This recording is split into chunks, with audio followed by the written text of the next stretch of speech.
Творожный булочка дайындаймыз. Ең алдымен жылы сүтке аштығы, тұз, зекер, сұйық май салып, жақсылап араластырып алып, үстіне ұнымызды біртіндеп сала отырып, қамыр илейміз.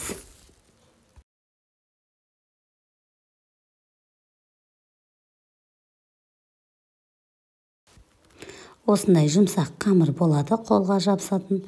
Енді бетін жауып, жылы жерге қоямыз көтерілгенше. Енді ортасына салмасын дайындаймыз. Ол үшін сүзбемізге зекер салып, жақсылап араластырып, дайындап қоямыз. Қамырымыз көтерілгеннен кейін, енді қамырымызды шаямыз.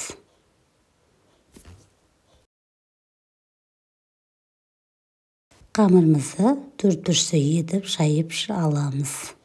Жан-жағын тегістеп, содан соң еріп тұрған сармайымызды аламыз да, қамырымыздың бетіне барлығына жағып шығамыз. Содан соң сүзбемізді саламыз.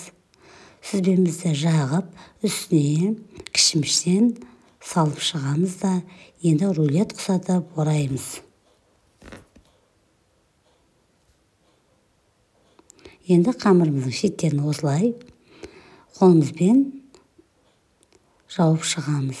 Тағы да бір рет қолымызбен орап алып, енді осылай 10-12 бөлікке бөліп аламыз.